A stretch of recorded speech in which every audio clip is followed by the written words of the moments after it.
ठीक है, चलो कोई बात नहीं, अभी रिकॉर्ड ऑन कर दिए, हाफ एन आवर हो गया उसके बाद। ठीक है, तो एसी का अल्टरनेटिंग करंट डायनामो का बात किए, प्रिंसिपल देखे, उसका कंस्ट्रक्शन देखे, आर्मेचर क्या होता है देख लिए, स्लिप रिंग का क्या काम है देखे। एसी में एसी जनरेटर टाइप का ही है डायनामो भी, है ना। ब्रश देखे, परमानेंट मैग्नेट देखे, काम देखे हम लोग स्लिप रिंग का कि ये पोलैरिटी को बदलता है। ठीक है, वर्किंग देख लिए, राइट हैंड से डायरेक्शन निकालते हैं हम लोग, तो हर एक पोलैरिटी में जो मतलब जो रोटेशन है उस हिसाब से हम लोग करंट वेरी कर रहा है, क्योंकि मैग्नेटिक फ्लक्स लिंकेज भी वेरी कर रहा है, तो यहाँ पे एसी करंट में अल्टरनेटिंग करंट, और जो मैग्नेटिक इंड्यूस करंट है वो डिपेंड कर रहा है number of turns of the coil पे, area of cross section of the coil पे, इंटेंसिटी ऑफ मैग्नेटिक फील्ड पे, और speed of the rotation of coil पे। फिर हम लोग देखें direct current generator, DC generator, उसको हम लोग क्या देख लिए, उसमें हम लोग देखे कि डीसी जनरेटर में देखे कि बस अंतर यही है, उसको एसी को ही मॉडिफाई करें डीसी में, बट बस क्या डिफरेंस क्या है, स्लीप रिंग की जगह हम लोग स्प्लिट रिंग कम्यूटर लगाते हैं। स्प्लिट रिंग कम्यूटर लगाते हैं जो कि पोलैरिटी को मेंटेन रखता है, यानी कि डायरेक्शन जो है करंट का वो एक डायरेक्शन में रहता है, उसको हम लोग यूनिडायरेक्शनल करंट बोल रहे हैं। पोलैरिटी को नहीं बदलने देगा, एक ही टर्मिनल जो है T1 हमेशा पॉजिटिव रहेगा और T2 हमेशा नेगेटिव रहेगा थ्रू आउट। ठीक है, तो this is called your direct current generator. Graph उसका देख लिए और एसी का ग्राफ देख लिए, यहाँ तक कोई डाउट नहीं है। तो आगे हम लोग देखते हैं अब कि आगे हम लोग क्या पढ़ना है आज। ठीक है, थोड़ा सा हम लोग जितना टाइम हम लोग के पास उतना कंप्लीट कर लेंगे, और अगला क्लास में थोड़ा सा क्वेश्चन करा देंगे इस पर। ठीक है, और भी, और फिर ऑप्टिक्स शुरू करेंगे, स्केच देंगे, उसके बाद ऑप्टिक्स शुरू करेंगे। ऑप्टिक्स भी बहुत इंटरेस्टिंग चैप्टर है फिजिक्स में। ये थोड़ा थियोरेटिकल था, बट हाँ अच्छा है, इसमें भी बहुत कुछ सीखने को मिला। और थोड़ा सा इसमें वही है कि क्वेश्चंस वगैरह ढूंढ के बनाना है।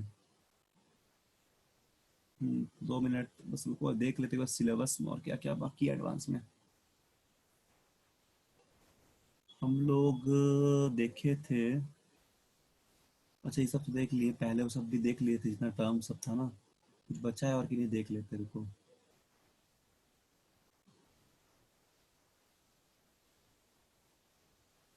ये थे कुछ क्वेश्चंस भी कुछ कुछ किए थे।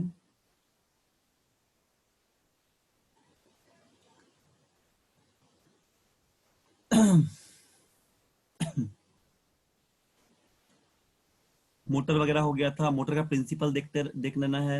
एक बार बताते क्या क्या पढ़े अभी तक, ठीक है, बस 2 मिनट में एक बार बता दे रहे। हम लोग पढ़े मैग्नेटिज्म, पहले इंट्रोडक्शन पार्ट पढ़े थे, मैग्नेटिज्म क्या होता है पढ़े थे, इंपॉर्टेंट प्रॉपर्टी क्या था पढ़े थे हम लोग, मैग्नेटिक फील्ड लाइन क्या होता है, इरिंग मॉलिक्यूलर थ्योरी क्या है, इनवर्स लॉ क्या है, मैग्नेटिक परमेबिलिटी पढ़े थे, यूनिट पोल पढ़े थे, pole strength, magnetic flux density. के अलावा हम लोग देखे हैं intensity of magnetic field H, magnetic moment M, magnetic field induction of a bar magnet देखे हैं। इसके अलावा magnetic field induction of bar magnet equatorial line पे, फिर कैलकुलेशन किए मोमेंट का बार मैग्नेट का। फिर हम लोग मैग्नेटिक प्रॉपर्टीज देखे थे, इंटेंसिटी ऑफ मैग्नेटाइजेशन देखे थे, ससेप्टिबिलिटी देखे थे, रिटेंटिविटी देखे थे।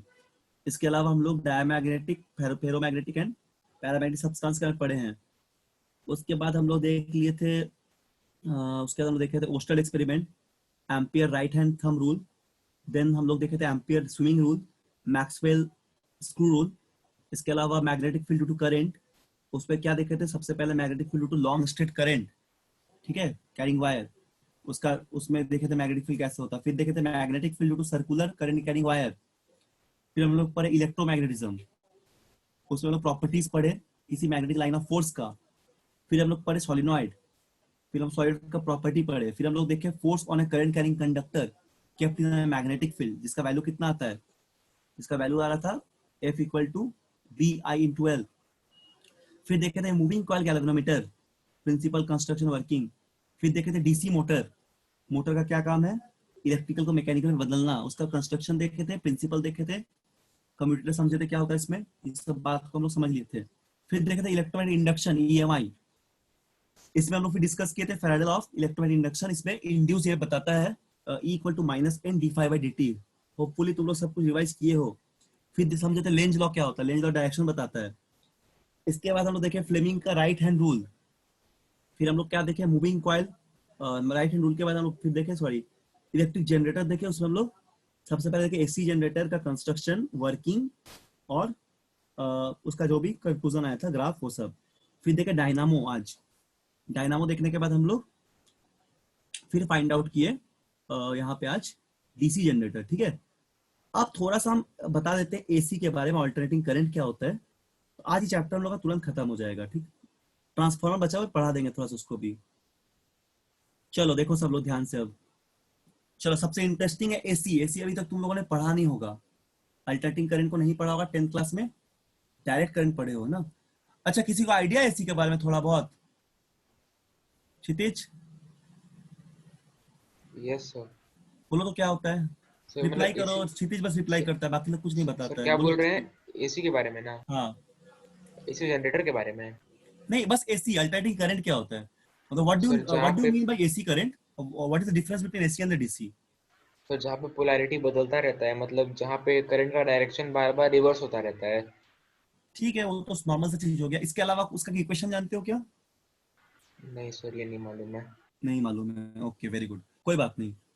ठीक है, तो डीसी तुम लोग क्लास 10 क्लास में जो भी पढ़े हो ना, वो डीसी है। रेजिस्टेंस निकालना, ये वो, बैटरी लगा के, उसके अलावा बैटरी उटरी जो भी पढ़ते हो, वो सब डीसी पे बेस्ड है। एसी मतलब जो हम लोग का हाउस होल्ड सर्किट है, वो सब है एसी, अल्टरनेटिंग करंट।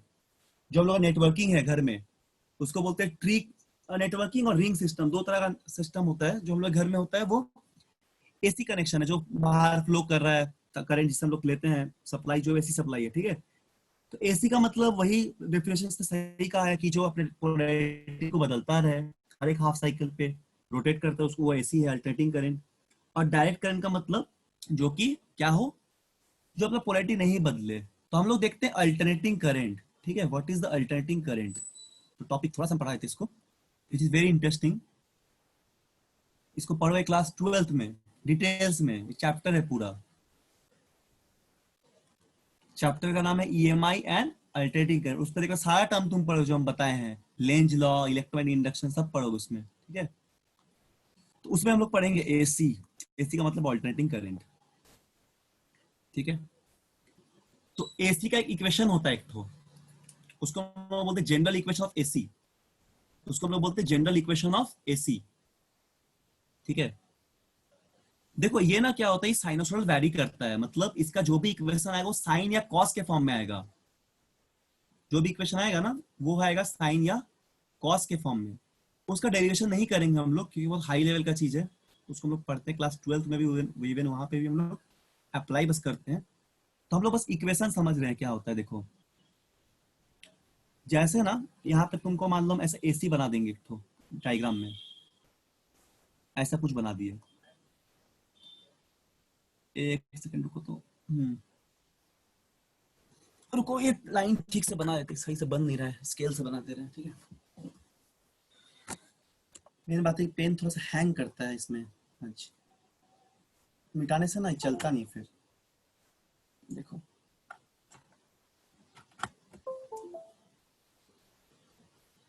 रुको रुको,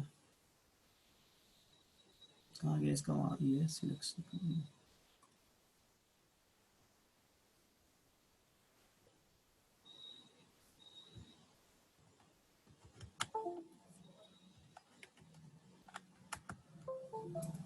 देखो यहाँ पे जैसे एक हम लोग साइनसोइडल का,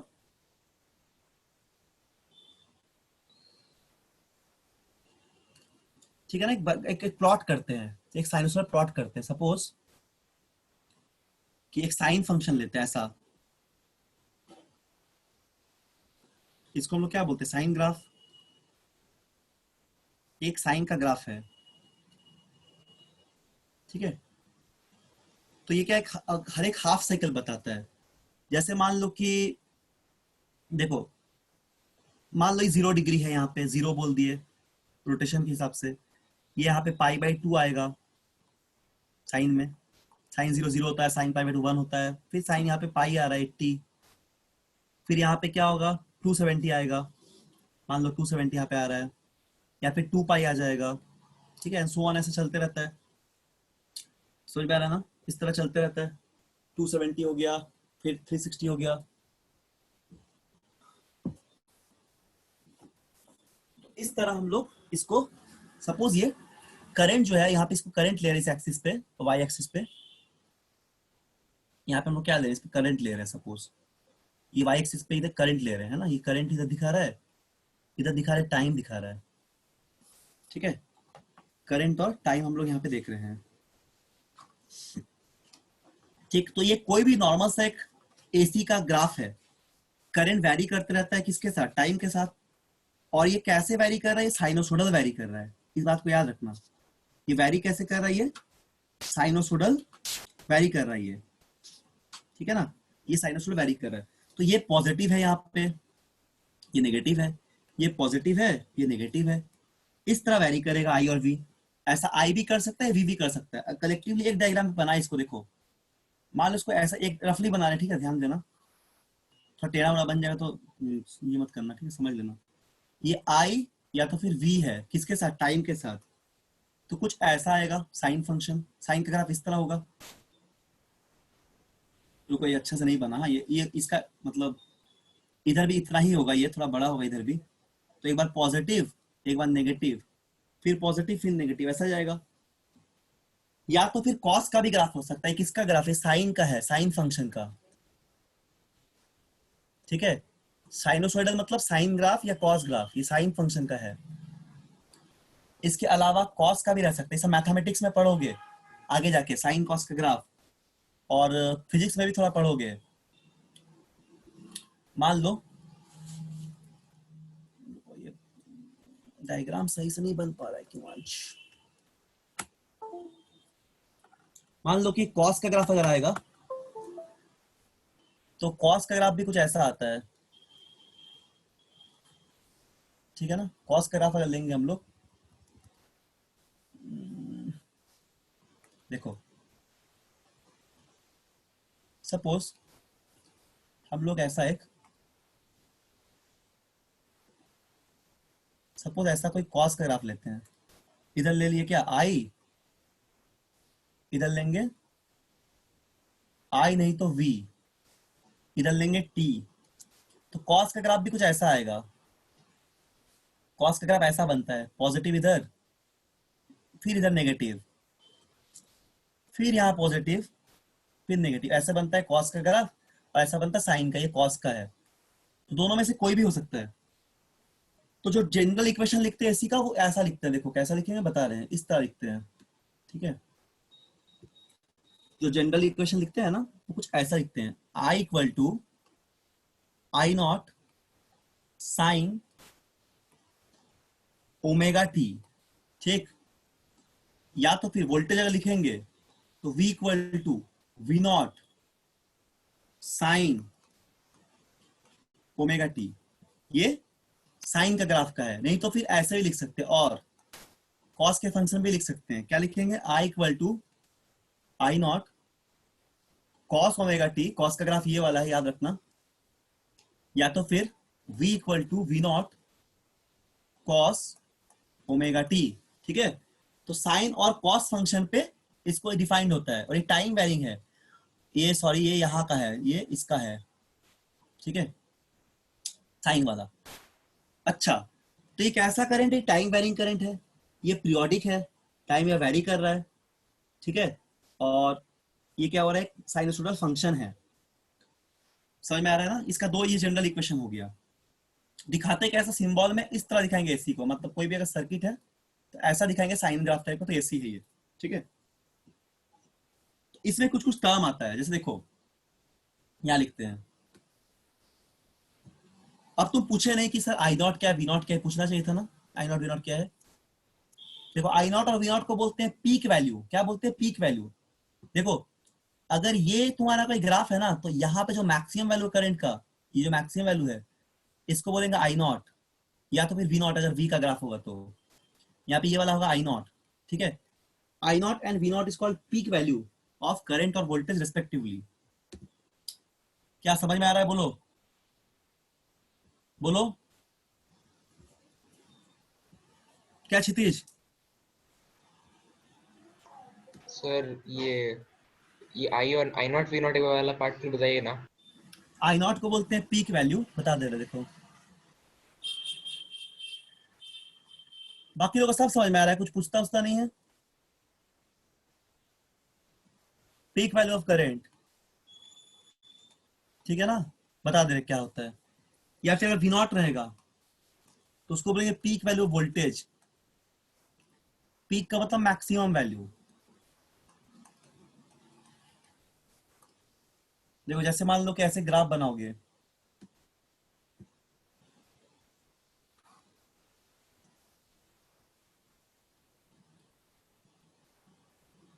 ऐसा कोई तुम्हारा साइन का फंक्शन है, मतलब करंट ऐसा है, ठीक है, I not sine omega T, sine का ग्राफ बताएं ऐसे, इधर आई ले रहे हो, उधर टी लोगे, तो जो मैक्सिमम एम्पलीट्यूड दिख रहा है ना इस वेव का, इस ग्राफ का, इक्वेशन का, मतलब इस क्या बोलते हैं, साइन का जो इक्वेशन का जो मैक्सिमम दिख रहा है एम्पलीट्यूड, इस यहाँ से यहाँ तक ये वाला चीज, इसको बोलते हैं आई नॉट, पीक वैल्यू। अगर वोल्टेज रहेगा तो पीक वैल्यू वोल्टेज बोलेंगे, ठीक है ना।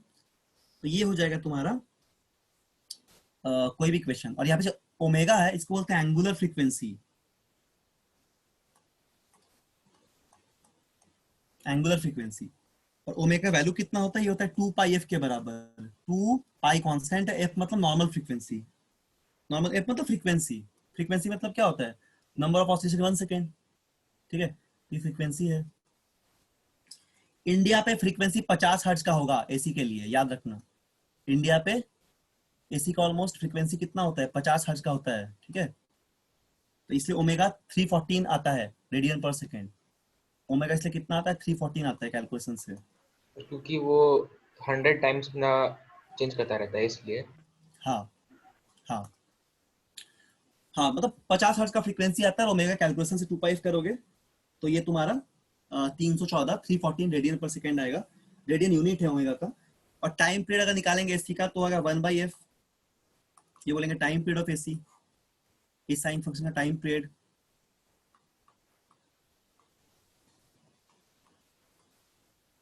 ठीक है ना। और टाइम पीरियड को ऐसे भी लिख सकते हैं, t इक्वल टू 1/f या फिर t equal to 2 pi by omega, is also time period. तो this is the basic introduction about AC. कुछ कैलकुलेशन सिखाते हैं थोड़ा सा, ठीक है, एक पीक वैल्यू पे और आरएमएस वैल्यू पे, देखो उसको थोड़ा ध्यान रखना। याद रखना अभी हम आरएमएस वैल्यू नहीं समझा रहे, आरएमएस का मतलब होता है रूट मीन स्क्वायर वैल्यू, तो उतना डिटेल्स में नहीं जा रहे हैं। बस इतना याद रखो कि एसी को हम लोग डिस्क्राइब करते हैं आरएमएस पे। यूजफुल डेरिवेशन नहीं करवा रहे हैं, बहुत ही हाई लेवल का 12th क्लास का है इसलिए नहीं बता रहे हैं। तो useful way to describe quantity, मतलब करंट या वोल्टेज, ठीक है, is the root mean square, root mean square, इसको हम लोग बोलते हैं आरएमएस वैल्यू, ठीक है। रूट मीन स्क्वायर इसको हम लोग आरएमएस वैल्यू बोलते हैं। तो आरएमएस वैल्यू से जनरली डिफाइन किया था। आरएमएस वैल्यू क्या है, आरएमएस का वैल्यू का मतलब होता है, देखो क्या, करंट का तुम क्या निकालोगे, एवरेज निकालोगे एक साइकिल के लिए, 1 साइकिल के लिए तुम एवरेज निकालते हो, ठीक है, करंट का। और उसका तुमको स्क्वायर रूट लेना है, उसी का तुमको स्क्वायर रूट लेना है, इसका स्क्वायर रूट लोगे ना, करंट है तो 1 साइकिल में इंटीग्रेट करना पड़ता है, जिससे नहीं बता रहा आगे। तो इतना बस याद रखो कि एवरेज वैल्यू निकालोगे करंट का सारा एक साइकिल के लिए एसी पे, उसका तुम स्क्वायर रूट लोगे, तुमको आई आर एम एस मिल जाएगा, ठीक है, आई आर एम एस मिल जाएगा। बस एक रिलेशन याद रखना, समझना आप, नहीं समझोगे तो बोलना पार हो जा रहा है अगर। देखो एक रिलेशन याद रखना, वी आर एम एस का वैल्यू क्या है, ये होगा V not by root two, ये आता है, ठीक है ना, वी नॉट मतलब peak value, by root two कर दोगे तो आर एम एस मिल जाएगा। ये बस रिजल्ट याद रखना, आर एम एस मतलब रूट मीन स्क्वायर वोल्टेज। इसी तरह करंट अगर बोलेंगे ना I R M S, root mean square current, तो क्या बोलोगे तुम, I not by root two बोलोगे, क्लियर, ये बोलोगे I not by root two. ये दो वैल्यू का याद रखना, ठीक है। बोलो कोई डाउट किसी को यहाँ तक, सर कोई वो कुछ t बताएगा इक्वल नहीं टू तो। 1 बाय क्या लिखा है? क्या बोल रहे हो, time period equal to 1 by क्या है वहाँ पे? साइन कहाँ पे बोलो, time period. Time period 1/f, 1 by frequency, अच्छा ठीक है sir. Reciprocal of frequency is called time period. अच्छा लिख लो, लिख रहे हो क्या, लिख लो पहले फिर समझाते हैं। और रूट मीन स्क्वायर हो जाएगा, आई आर एम एस होगा, वी आर एम एस होगा V not by root two, I M S होगा I not by root two, या आई नॉट है, हाँ I not by root two, बोलो कोई डाउट किसी को, कोई कुछ बोलता नहीं तो कैसे समझेंगे? समझ रहा है कि नहीं समझ रहा है तुम लोग? हम्म? क्या बाकी लोग कुछ बोलोगे नहीं, समझोगे कि नहीं? क्षितिज बस बता रहा है कुछ कुछ कि हाँ कोई डाउट है सर बताइए। बाकी लोग सब समझ जा रहे हो। शुभम कुमार, शुभम कुमार हाँ सर। समझ रहे हो? हाँ सर, कुछ समझ में आया नहीं, फॉर्मूला हाँ, आ गया सर। कुछ कुछ समझ रहे हो, अच्छे से नहीं समझ रहे हो? ठीक नहीं है सर, चलो। ये वाला क्या हम्म? बताया नहीं समझ, रूट में सर क्या बताया नहीं समझ आया ये। तो पूछो, पूछता का नहीं है तो जो बोलते रहे पूछो, आराम से पूछो, तुम ही लोग क्लास है, तो लोग सिखाने के लिए ना पढ़ा रहे हैं, तो पूछना है, ये नहीं कि पूछेंगे तो क्या होगा, ऐसा मत समझो। ऑनलाइन क्लास तो क्या हुआ, उसको इंटरेक्शन करना है, पूछते रहना है, ठीक है? सीख जाओगे तो भूलोगे नहीं कभी, और क्या काम आएगा, कभी पूछेगा कोई तो बता पाओगे, कहीं क्वेश्चन आ गया लिख पाओगे। तो नहीं सीखोगे तो फिर दिक्कत हो जाएगा, बाद में भूल जाओगे। ईशान समझते हो? बोलो ईशान। Yes sir. हम्म? समझ रहे यस हो? सर। हाँ सर। ठीक है, very very good very good. हाँ। अच्छा हर्ष राज, ठीक है, अब सबका नाम अब तो नहीं ले पा रहे, बहुत लोग हैं, 9 बच्चे हैं टोटल। Yes sir. ठीक है, प्रिया समझ में आ रहा है? आ रहा है समझ में? नहीं आवाज आया, छोड़ो। अच्छा ठीक है, शायद नेटवर्क प्रॉब्लम होगा कुछ। क्षितिज तो आ रहा होगा, सागर, सागर, शुभम, शुभम से बात हो गया। हर्ष राज, हर्ष समझ में, हर्ष से भी बात हो गया ना, सागर से नहीं हुआ है। सीधे सागर समझ रहे हो क्या? Yes sir. ठीक है, वेरी गुड। सब लोग मेहनत करो, ठीक है ना, बहुत पोटेंशियल अब यूज करना है ये साल। और अच्छा अच्छा इंट्रेंस टेस्ट में बैठो, लॉकडाउन में पढ़ाई करो, मेहनत करो। इसके बाद जो भी एग्जाम निकलेगा, एनटीएससी, ओलंपियाड वगैरह, दिसंबर जनवरी सब फॉर्म मिल जाएगा। मैं इस बार बोर्ड का एग्जाम थोड़ा लेट से होगा क्योंकि सेशन बहुत लेट से शुरू होने वाला है स्कूल में, और सिलेबस भी थोड़ा रिड्यूस रिड्यूस कर दिया जाएगा तुम लोग का। 2021 में जो बोर्ड होगा ना, तो उसका सिलेबस बहुत रिड्यूस हो जाएगा, ठीक है, मतलब थोड़ा सा रिड्यूस होगा, ऑलमोस्ट 30% सिलेबस भी रिड्यूस्ड। और एग्जाम्स भी थोड़ा लेट से ही होगा, मतलब मार्च अप्रैल में होगा एग्जाम। तो इसीलिए टाइम काफी मिलता है, बोर्ड का तैयारी तुरंत हो जाएगा, उसमें सब लोग अच्छा स्कोर कर पाओगे, 95, 96, 97, 98% तक, उससे भी ज्यादा। लेकिन मेन बात है कुछ अच्छा एग्जाम निकालना है कंपटीशन लेवल का। उसके लिए क्या करो, इतना टाइम मिलता है, मैथ्स, रीजनिंग, इंग्लिश, जो भी सब्जेक्ट है पढ़ो अच्छे से एकदम घर में। किताब एक ले लो एनटीएससी का अच्छा वाला बुकलेट, या नहीं है तो फिर ऑनलाइन भी देख सकते हो, या स्मार्ट का बुकलेट है वो, उसमें देखो। तो उसको पूरा एक एक क्वेश्चन बनाओ, सीखो, देखो कैसे बनता है, पूछो टीचर लोग से। ऐसा मेहनत करोगे तब जाके पढ़ने में मजा आएगा, क्वालिफाई करोगे। और बिना प्रेशर लेके पढ़ना है, मजा मतलब इंटरेस्ट के साथ। ये नहीं कि ना लोड टाइप का लेके पढ़ाई कर रहे हैं हम लोग। देखो कोई पूछ रहा था वीआरएमएस ना, तो अभी के लिए इतना याद रखो, देखो वीआरएमएस जब भी बोलेंगे इसका मतलब तुम ये समझना, वोल्टेज का जो मैक्सिमम वैल्यू यानी पीक वैल्यू बाई √2, इसको बोलेंगे वीआरएमएस। और आईआरएमएस क्या बोलेंगे हम लोग, I0/√2। इसका मतलब करंट का जो maximum value, peak value by √2। ये दो बात को याद रखना, आईआरएमएस और वीआरएमएस। चलो एक सवाल देते हैं जल्दी से, एक सर सवाल दे रहे हैं, ठीक, इसको बनाओ। सर एक बार आरएमएस को एक्सप्लेन कीजिए क्या ना। क्या बोलो? आरएमएस को एक्सप्लेन। आरएमएस समझा दे। देखो आरएमएस वैल्यू क्या होता है ना, जैसे आरएमएस वैल्यू का मतलब होता है रूट मीन स्क्वायर। तो जो करंट है ना, तुम्हारा जो एसी करंट है I0 sin ωt, उसका एक साइकिल के लिए पूरा एवरेज वैल्यू निकाला जाता है। जैसे तुमको बोल,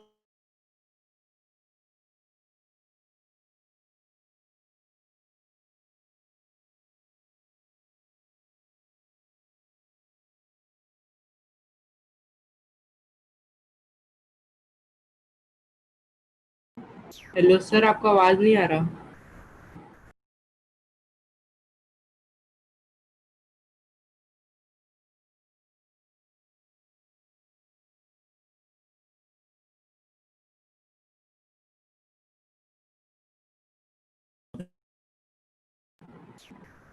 हेलो सर, आपका आवाज नहीं आ रहा है।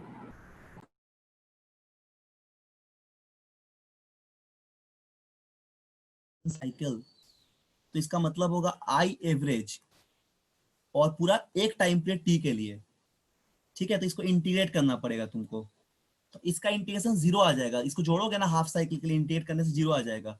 तो हम लोग सर इसका स्क्वायर निकालते हैं पहले। स्क्वायर का मतलब क्या, तुम अगर इंटीग्रेट करोगे तो ऐसा कुछ मिलेगा तुमको वन टाइम पीरियड के लिए। ऐसे तुम इंटीग्रेशन का मतलब जोड़ना होता है, इतना समझो। ऐसे जोड़ोगे आई स्क्वायर, ठीक है, इंटू डेल्टा टी करना पड़ता है, तो उसको ऐड करना पड़ेगा। इसको इंटीग्रेशन ऐसे लगाते हैं, इस तरह इंटीग्रेट करते हैं। सर जीरो शेयरिंग नहीं हो रहा है, क्या? तो स्क्रीन शेयर स्क्रीन नहीं हो शेयर रहा नहीं है। हो रहा है। स्क्रीन शेयर नहीं हो रहा है? अच्छा, ये तो हो रहा सर था। आपका आवाज भी नहीं आया जब आप एक्सप्लेन किए थे। हाँ, अब तो आपका क्या है? आवाज भी नहीं आ रहा। नहीं, अब आ रहा है आवाज, पहले नहीं आ रहा था। अच्छा अच्छा, एक सेकंड रुको, नेटवर्क चला गया क्या? क्या हुआ? एक सेकंड रुको, तो आवाज आ रहा है, अभी नेटवर्क बीच में शायद चला गया था। हम्म, देखो अभी हो रहा है क्या शेयर स्क्रीन? यस सर, अभी शेयर हो रहा है। ठीक है। देखो जो पूछे थे, कोई पूछे थे शायद, पता ना, हर्ष या कोई पूछे थे ना। देखो जैसे हाफ साइकिल का तुम पूरा एसी का वन साइकिल निकालोगे, ठीक है, तो क्या होता है आई स्क्वायर, मतलब एवरेज वाला निकाल लो तुम, आई स्क्वायर का हर हाफ साइकिल पूरा साइकिल के लिए, तो पूरा साइकिल का टाइम पीरियड टी होता है। तो इसको तुमको इंटीग्रेट करना पड़ेगा। यहाँ देखो ऐसे इंटीग्रेट करना पड़ेगा, टू टी मतलब जीरो से लेकर टी तक, ये इंटीग्रेशन का साइन है, इसे पढ़ते हैं हम लोग कैलकुलस में। तो I square sine square omega T लिखते हैं और इसे डी टी लिखते हैं, और टोटल टाइम से डिवाइड देते हैं, ठीक है ना। तो इंटीग्रेशन है कैलकुलस, इसको नहीं समझा रहे अभी हम, ठीक है, ये बाद में पढ़ोगे क्लास 12th में, तो इतना नहीं बता रहे हैं। तो इसका वैल्यू याद रखना कि आई नॉट स्क्वायर बाई टू आ रहा है बस यहाँ से। तो इसीलिए हम लोग आई आर एम एस को पता है क्या लिख रहे हैं, इसको हम लोग लिखते हैं I not by root two. I not का मतलब peak value, maximum value current का। तो ग्राफ में हम मैक्सिमम वैल्यू बताए थे ना, वो है तुम्हारा आई नॉट। इसी तरह वी आर एम एस को तुम लिखोगे V not by root two, ये भी क्या हो जाएगा, ये भी मैक्सिमम वैल्यू होगा, ये भी peak value voltage by root two हो जाएगा, ठीक। तो दिस इज नोन एज, इसी को हम लोग बोलते हैं RMS value and peak value, ठीक है, आरएमएस वैल्यू ऑफ करंट। चलो एक सवाल देखते हैं। अच्छा एक बात और याद रखना, कैलकुलेट बार बार नहीं करना पड़ेगा, ये आई आरएमएस जो है ना, अगर आई नॉट बाई रूट टू लेंगे तो इसका वैल्यू आएगा 0.707 आई नॉट, मतलब 1/√2 का वैल्यू होता है इतना। 1.41 करोगे, उसका रूट निकालोगे तो 0.707 होगा। इसको याद रखोगे तो बार बार कैलकुलेट नहीं करना पड़ेगा। इसी तरह V naught V R M S का वैल्यू क्या हो जाएगा, इसका वैल्यू होगा V not by root two, यानी कि 0.707 वी नॉट। तो ये दो वैल्यू तुम अच्छे से याद रखना, ठीक है। चलो एक सवाल करते हैं जल्दी से। अगला क्लास में किसी को डाउट रहेगा तो ले आना, पूछना मेरे से ऑनलाइन, मतलब सेंड कर देना टेलीग्राम पे, या तो यहाँ पे जब क्लास लेंगे डायरेक्ट पूछना, ठीक है। जो भी डाउट होगा तुम लोग को, कुछ भी सवाल पे पूछना, हम सॉल्व कर देंगे। तो एक क्वेश्चन है देखो, जैसे कुछ सवाल दिया गया है, बोला गया है कि इन एसी सप्लाई, एसी मतलब alternating current,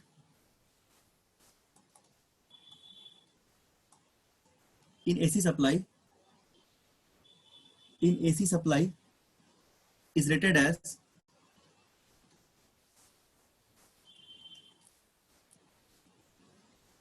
AC supply is rated as 220 volt. Find the peak voltage. Find the peak voltage, ठीक है, पीक वोल्टेज निकालना है। तो बोलो तो कितना आंसर होगा। ये आरएमएस दिया गया, रेटेड मतलब आरएमएस। जो जो हम लोग घर में मतलब कोई भी एसी सप्लाई हम लोग बोलते हैं ना, कि हम लोग घर में 220 वोल्ट का पावर सप्लाई है, इसका मतलब वो आरएमएस वैल्यू तुमको बोल रहा है, ठीक है, याद रखना। वो क्या एक्चुअली, वो है आरएमएस वैल्यू। हम लोग हमेशा किसी भी क्वांटिटी को आरएमएस वैल्यू से रिप्रेजेंट करते हैं। घर पे बोलते हैं ना 220 वाट, 220 वोल्ट, या फिर 240 वोल्ट का पावर सप्लाई, तो बेसिकली वो है आरएमएस वोल्टेज है। या फिर बोलते इतना एम्पियर करंट, तो वो आईआरएमएस करंट है। तो पीक वैल्यू बताओ कितना होगा, बोलो आंसर बताओ क्या होगा। चलो जो बताएगा हमको लगेगा समझ में आ गया उसको, बताओ, 1 सेकंड का तो आंसर है।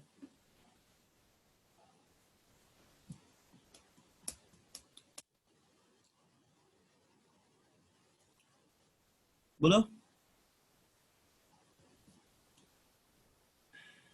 बोलो, वी नॉट पूछे ना कितना होगा, आईएमएस वीआरएमएस दिया हुआ है, कितना टाइम लग जाएगा? सो 311.08। कैसे किए हो? सर वही इक्वेशन लगा दिए, V R M S 220 volt है equal to V not by √2, तो V not is equal to 220 into √2। हाँ बस वही करना है, 220 √2, वेरी गुड, वही करना है, बस उतना भी छोड़ सकते हो, ठीक है ना। देखो तो क्या बताया, वीआरएमएस दिया हुआ है सवाल में, गिवन वैल्यू हमेशा आरएमएस होता है, तो ये मान लो 220 वोल्ट है, और क्वेश्चन क्या अपने पास, इक्वेशन क्या है, वी नॉट बाई √2 होता है, इसका वैल्यू दिया हुआ है 220 वोल्ट, तो यहां से हम लोग को वी नॉट चाहिए, कितना हो जाएगा, ये होगा 220 इंटू √2, ठीक है। तो वी नॉट कितना हो जाएगा, 220 √2, ये आंसर है, या फिर आगे सॉल्व कर सकते हो, दिक्कत 0 पॉइंट से मल्टीप्लाई, √1/√2 नहीं बोलते, मतलब √1/1.41, इतना काहे करोगे, फालतू का टाइम लग जाएगा, इसमें आंसर छोड़ सकते हो, ठीक है। दिस अवर आंसर, क्लियर है बात। चलो एक और सवाल देते हैं, सब लोग बनाओगे, एक जन बताता है, सब लोग बनाओगे फटाफट एकदम। चलो इसको बताओ, ये बताओ तुम, ये बताओ, इन find the RMS value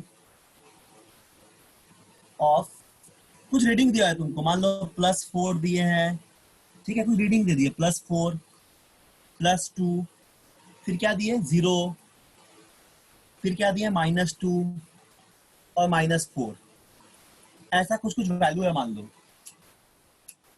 ठीक है। इससे तुमको निकालना है आरएमएस वैल्यू, निकालना है वैल्यू का, कैसे निकालोगे सबका, पहले मान लो x1 है, ये सबको मान लो x1 x2 दिया गया, दिस x1, ये x2, ठीक है ना, ये x3, ये x4, ये x5, ऐसा कुछ है, पॉजिटिव नेगेटिव साइन बता रहा है, ठीक है। तो अब देखो यहाँ पे सभी का हम लोग क्या निकालेंगे, मीन स्क्वायर वैल्यू निकालेंगे, तो सबको जोड़ दो, सबका स्क्वायर करके जोड़ो, तो क्या करोगे, x1 का स्क्वायर प्लस x2 का स्क्वायर, x3 का स्क्वायर, x4 का स्क्वायर प्लस x5 का स्क्वायर, सभी को जोड़ोगे, फिर उसका मीन निकालोगे, तब मिलेगा तुम्हारा square root, square mean value, या फिर वीआरएमएस या आरएमएस वैल्यू। तो क्या हो जाएगा बोलो, 16 हो जाएगा, 4 का स्क्वायर प्लस कितना 8 हो जाएगा, नहीं प्लस 2 का स्क्वायर 4 हो जाएगा, सॉरी 4, 16 प्लस 4 हो जाएगा, है ना, प्लस फिर 4 हो जाएगा, प्लस फिर से 16 हो जाएगा, और एक 0 हो जाएगा, तो 16 16 32 और 8 40, तो 40 आ जाएगा यहाँ से, है ना। तो अभी तुमको निकालना है यहाँ पे मीन स्क्वायर वैल्यू,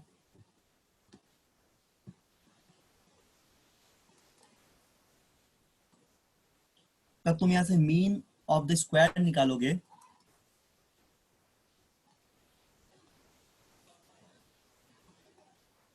तो 40 बाई क्या हो जाएगा, कितना रीडिंग है, 1 2 3 4 5 रीडिंग, तो 40/5, तो यहाँ पे हो जाएगा 8, ठीक है। अब स्क्वायर रूट क्या हो जाएगा, square root of the mean 8 हो जाएगा, तो √8 करोगे तो कितना आ जाएगा, ऑलमोस्ट ये 2/2 आ जाएगा, आंसर क्या हो जाएगा हम लोग का 2√2, ये हो जाएगा mean value, mean square value. बोलो क्लियर है यहाँ तक। सर एक बार आरएमएस क्या होता है फिर एक्सप्लेन कर देंगे।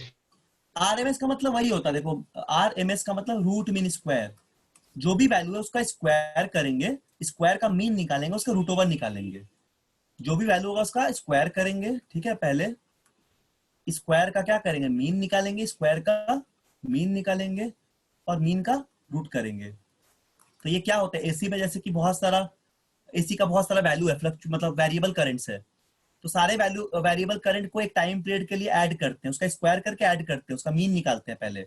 मान लो 4 वैल्यू है, 5 वैल्यू है करंट का, हर एक पॉइंट में मिलेगा ना वैल्यू, ऐसा ग्राफ है तो हर एक पॉइंट पे कुछ कुछ ऐसा वैल्यू मिलेगा, यहाँ यहाँ यहाँ यहाँ यहाँ यहाँ ऐसे मिलेगा।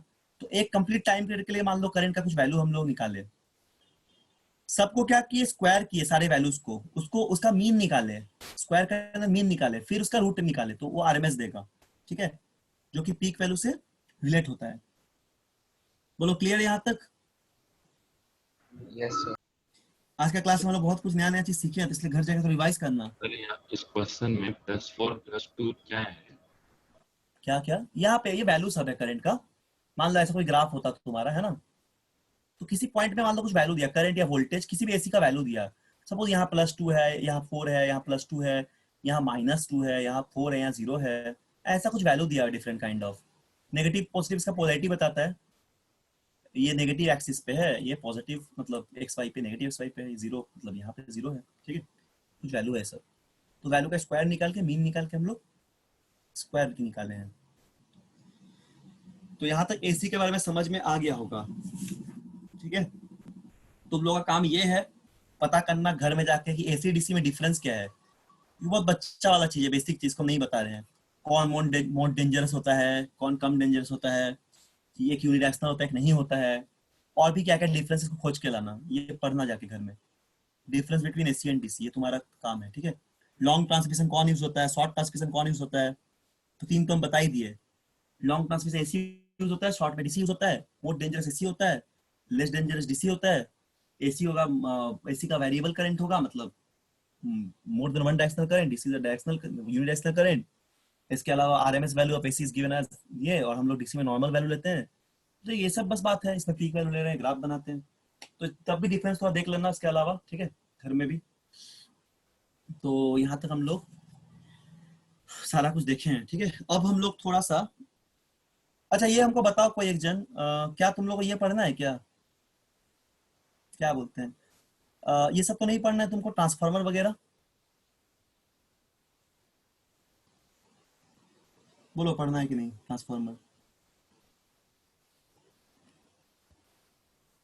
पढ़ना है ट्रांसफार्मर? क्या ईशान, क्षितिज? सर मतलब सिलेबस के हिसाब से बोल रहे हैं कि ऐसे अलग से? मतलब सिलेबस के हिसाब से पढ़ना है? सिलेबस में नहीं है ये। ट्रांसफार्मर नहीं है? नहीं सर, उसमें जनरेटर है, उसमें भी सिर्फ एसी जनरेटर है, डीसी के बारे में नहीं लिखा हुआ है। अच्छा डीसी भी नहीं है, ठीक है, तब तो पढ़ लिए हम लोग। तो मतलब तुमको डीसी में बता बस देंगे ये लिखा है। ट्रांसफार्मर ऐसे पढ़ना है, ट्रांसफार्मर नहीं पढ़ना है, बोलो। सर मतलब ऐसे तो पढ़ सकते हैं, समझ आएगा तो बताएंगे। अच्छा ठीक है, हम बता देंगे, थोड़ा सा बता देंगे 5 मिनट में। ठीक है, उस ज्यादा नहीं बताएंगे। तो सिलेबस का सब कुछ हम लोग पढ़ लिए, मिला के देख लेना, कुछ भी छूटेगा बोलना। 10th का सिलेबस का सब पढ़ ही लिए हैं, इसके अलावा बहुत चीज एडवांस भी पढ़ लिए हैं। अगर लगता है कि तब भी कुछ छूटा हुआ है तुम लोग को, तो बोलना जरूर से एकदम, हम बता देंगे तुमको। ठीक है, तो ठीक है, आज यहीं तक हम लोग रखते हैं। फिर एसी उसी का हम बेसिक बात बता दिए। और तुम लोग का काम ये है, सुनो काम क्या है अभी घर में। अभी तो हम लोग क्लास शायद अगले सप्ताह मिलेगा। कब नेक्स्ट क्लास है? रूटीन है, याद है रूटीन? रुको हम देखते हैं, आज वो रूटीन मिला था ग्रुप में, देखें रुको एक सेकेंड। नेक्स्ट क्लास जो है ना,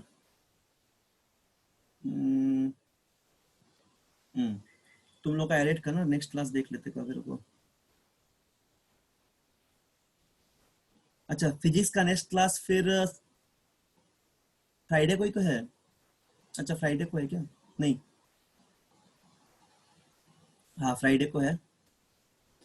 फ्राइडे को फिर तुम लोग क्लास है, नेक्स्ट थर्सडे को है, सॉरी थर्सडे को क्लास है। ठीक है, तो मतलब परसों ही है। तो थर्सडे के क्लास में एक काम करना, ठीक है, थर्सडे का जो क्लास है ना, उसमें हम लोग सवाल बनाएंगे, तुम लोग भी ढूंढ के लाना, कोई क्वेश्चन में कोई डाउट है तो, और पढ़ के आना अच्छे से एक बार। थोड़ा सा 5 मिनट ट्रांसफॉर्म बता देंगे क्या होता है, थोड़ा सा बता देंगे। ठीक है, मतलब उतना जरूरी नहीं, तभी बता देंगे थोड़ा। और हम कुछ क्वेश्चंस लेके आएंगे, ऑब्जेक्टिव बढ़िया सा न्यूमेरिकल लेके आएंगे, उसको डिस्कस करेंगे, कंसेप्चुअल प्रॉब्लम।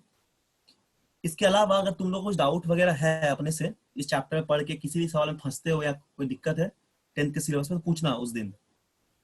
उस दिन इसको चैप्टर को परसों खत्म कर देंगे, अगला वीक से हम लोग नया चैप्टर शुरू करेंगे। ठीक है, तो एक दिन तुम लोग के पास कल पूरा टाइम है, आज भी टाइम है, देख लो 2 दिन में जो सवाल बनेगा थियोरेटिकल उसको छोड़ दो, वो तो बना ही सकते हो लिख के। थोड़ा कंसेप्चुअल प्रॉब्लम जहाँ पे लगता है कि हाँ कंसेप्चुअल है, फंस जा रहे हैं, समझ नहीं आ रहा है कॉन्सेप्ट क्या लगेगा, तो उस तरह का सवाल सब लोग ढूंढ के लाना और पूछना जरूर। होमवर्क में सही है कि सारा कुछ पढ़ना जितना पढ़ा है, और जो भी किताब तुम्हारे पास अभी अवेलेबल हो, चाहे 10th का हो, चाहे पैकेज हो, या फिर कोई साइड बुक हो, उससे तुम देखना इस चैप्टर का क्वेश्चन सब बना के, क्या तुम बना पा रहे हो। अगर बना पा रहे हो तो बहुत अच्छा बात है, नहीं बनता है तो पूछना। और हम अपने से भी कुछ क्वेश्चन ले आएंगे। तो हम लोग का थर्सडे को ये चैप्टर खत्म हो जाएगा पूरी तरह से, 10 क्लास होगा। आज 9th क्लास था तो 10th लेक्चर लग गया, काफी बड़ा चैप्टर था और हम लोग बहुत ज्यादा पढ़े भी हैं।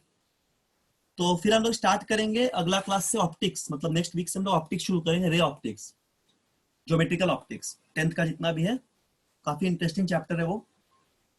उसके बाद पढ़ेंगे हम लोग ह्यूमन आई, थोड़ा टाइम लगेगा रे ऑप्टिक्स में, रे ऑप्टिक्स में बहुत कुछ बताना पड़ता है। और फिर हम लोग पढ़ेंगे ह्यूमन आई, ठीक है। तो इसके पहले इसका अच्छा लेवल का प्रॉब्लम जरूर सॉल्व करना, क्योंकि एक टेस्ट लेंगे इसका एरेट का, और एरेट के टेस्ट में थोड़ा अच्छा सवाल देंगे मैग्नेटिज्म से, एडवांस लेवल का प्रॉब्लम देंगे, मतलब थोड़ा सा +2 लेवल का देंगे इस पे। तो उतना जो पढ़ा है उसको अच्छे से पढ़ के आना, जो भी थ्योरी है, न्यूमेरिकल है, ठीक है। चलो तो हम लोग यहाँ पे क्लोज करते हैं आज, ठीक है। अपना काम सब करो जल्दी जल्दी, और करंट का टेस्ट दे देना, करंट का तो रहेगा जो भी, ठीक है। हम लोग यहाँ पे स्टॉप करते हैं फिर। तो सर ये करंट का टेस्ट एनटीएससी लेवल का रहेगा क्या? करंट का टेस्ट तो दोनों बैच दे रहा है, मुझे पता नहीं सर क्या बोले हैं, तो ऑब्जेक्टिव सवाल ही रहेगा। हाँ एनटीएससी लेवल का ही रहेगा। एनटीएससी लेवल क्या होता है, एनटीएससी लेवल में फिजिक्स जितना पढ़ते वही सब सवाल रहता है ना, ऑब्जेक्टिव के फॉर्म में रहेगा। नहीं सर, एनटीएससी में मतलब फिजिक्स कुछ का कुछ पेपर चीज। बहुत हाई फाई नहीं आता है, ये कंसेप्शन मत रखना कि बहुत ज्यादा टफ आता है। तुम देखना पेपर, तुम प्रीवियस पेपर देखे हो एनटीएससी का कभी, बोलो। सर देखे तो नहीं है, लेकिन सुने हैं कि कुछ कुछ हल्का फुल्का 11 12 का भी आता है, हाँ, एक दो हल्का फुल्का क्वेश्चन। रहता है, लेकिन बहुत इजी रहता है। 15 क्वेश्चन में ना, तो अगर अच्छा से पढ़ोगे तुम्हारा 13 से 14 क्वेश्चन एकदम श्योर शॉट बन जाएगा, मतलब बिल्कुल बन जाएगा ये। हाँ हो सकता है एक आध क्वेश्चन में थोड़ा दिक्कत भी हो, तो इसलिए बोल रहे हैं मेहनत करने के लिए थोड़ा सा अच्छे से। और तुम एनटीएससी का प्रीवियस ईयर्स का सवाल देखना शुरू करो, ठीक है। ये काम करो जल्दी से।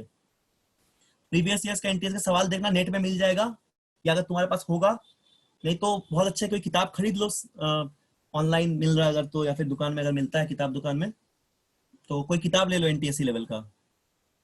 उसका फिजिक्स बनाना शुरू करो, फिजिक्स केमिस्ट्री जो मन करता है, और उसको बनाओ बनाओ और पूछो, डाउट जहां होगा पूछो। तुम देखना तुम बहुत अच्छा अच्छा क्वेश्चन बन जाएगा, कुछ कुछ जगह फंसोगे भी, पर ट्राई करना, ठीक है।